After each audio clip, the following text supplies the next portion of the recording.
Welcome to my self-converted Ford Econoline 350.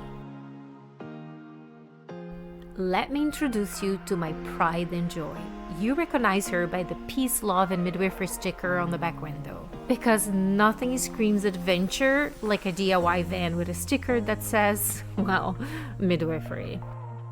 Now, let's be real, this van has seen better days. She's got dents, rust, scratches, and stories carved into her frame. But you know what they say, it's what's the inside that counts, right? Let's start at the front. I pushed the seats forward to squeeze out every inch in the back, but when on the road, we push it back to have more legroom. The seats are covered with blankets, not for aesthetic reasons, but because they look like they've been through a war. They're stained and ripped, but I didn't have to tell you that, right? But I did, because I want you to know that you don't have to have a perfect van to have fun. Oh, and speaking of fun, take a look here. That's where I proudly display the crest of all the parks and adventures I've experienced. It's like my bragging wall. Now, are you ready for the inside? This van is as basic as it gets.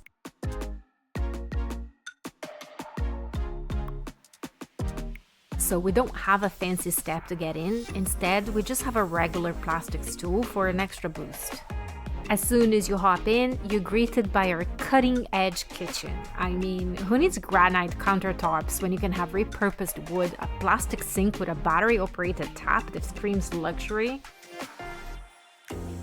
Turn to your left and voila, the grand double bed, complete with enough storage underneath to hide all your secrets. We have cabinets with plenty of room for shoes and water storage, because water is super important when in a van. I mean, have you tasted park water? Oh, and for those moments when you hit a bump on the road, we've got a leather strap to keep things from flying away. Safety first, right? Now let's talk ambience. Our glamorous spotlight sets the mood for some romantic adventures. Under the left cabinet, we've got cleaning supplies and a garbage can. It's crazy how such a tiny space can get dirty so quickly, and no one likes to be stuck in a rolling trash heap. Speaking of cabinets, we also got two located directly under the sink. Here I have a collapsible dish rack. Space-saving magic, I tell you.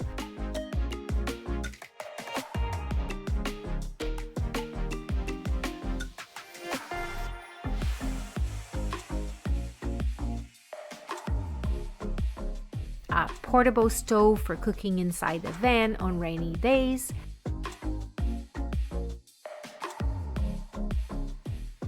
And the gray and freshwater tanks.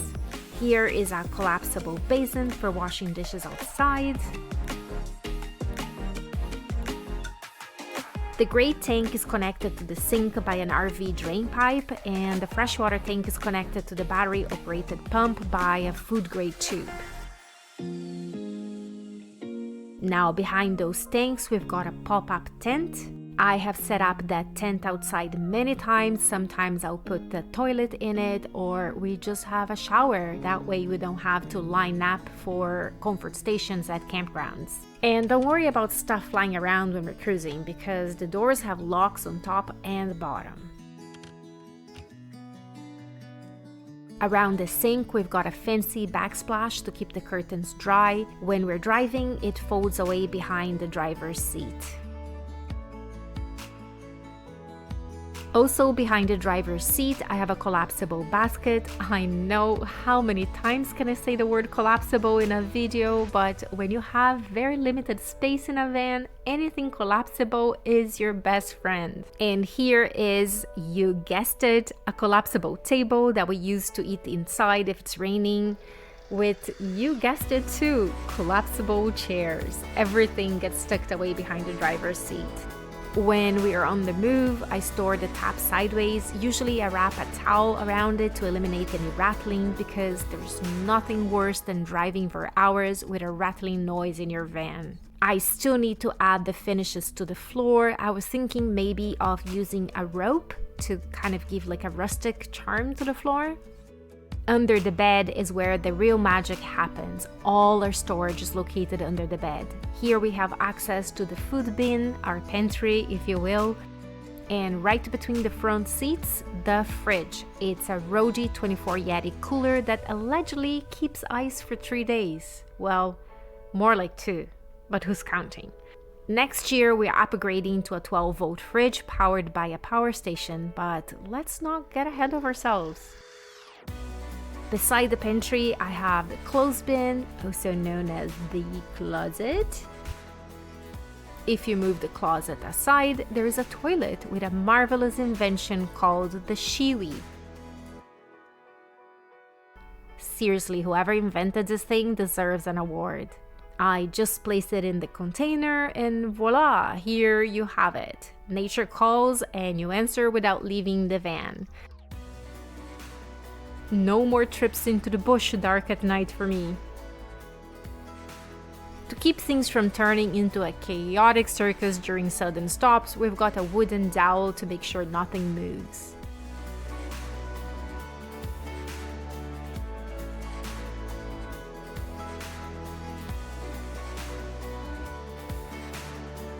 Now, check out our double bed, complete with a 6-inch mattress and a memory foam topper. It's like sleeping on a cloud. During the day, we lounge sideways, but at night, we sleep lengthwise, giving us a full-length bed.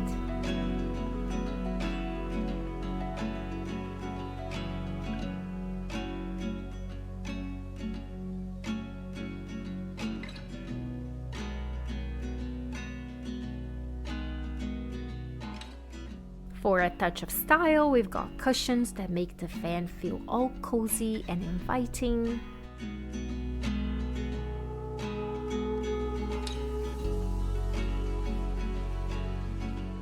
On one side of the bed, we've got 2 buckets for personal items, and we store our fans here. And we also have our portable power station that can be charged 3 ways: regular household power, 12 volts, or solar panels. On top of our custom-made cabinet, we've got the junk drawer, if you will, because every van needs one, a catch-all for small items, an essential to keep the countertop clutter-free.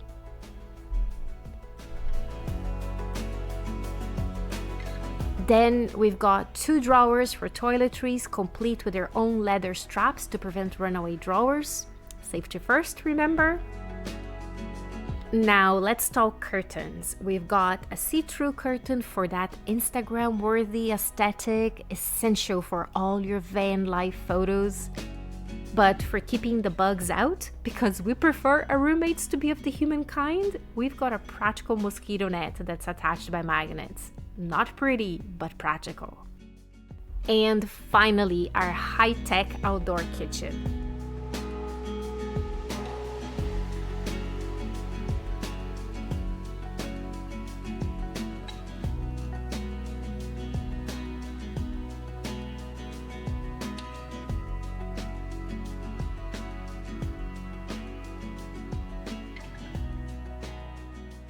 It's got a butane-powered stove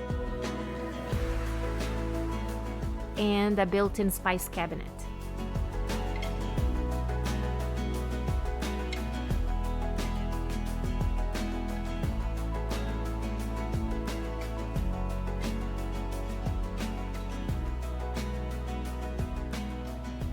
And if you need some extra countertop for prep work, you just pull this extra one out. This one is not the sturdiest, so I wouldn't be like chopping veggies here, but you can definitely put things on it. Underneath, we got the miscellaneous bin, or as I like to call it, the garage. Here you'll find extra wipes, an extension cord for electric campsites, a fire extinguisher, safety first, remember, duct tape, and super glue, because those things come really handy when in a self-converted van. And when night falls and it's time to call it a day, I put up our window covers.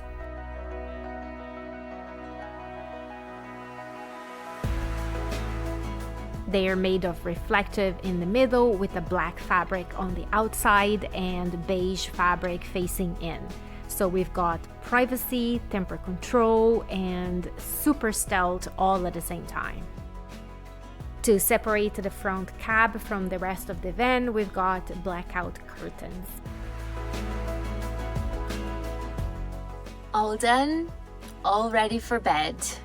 So there you have it, guys, my self-converted, non-permanent build. Not perfect, but it has taken me in so many amazing adventures. I hope this tour has inspired you to embark on your own van adventure. Remember, in van life, it's not about the destination, it's about the wacky, wonderful journey along the way. Peace, love, and midwifery, my friends.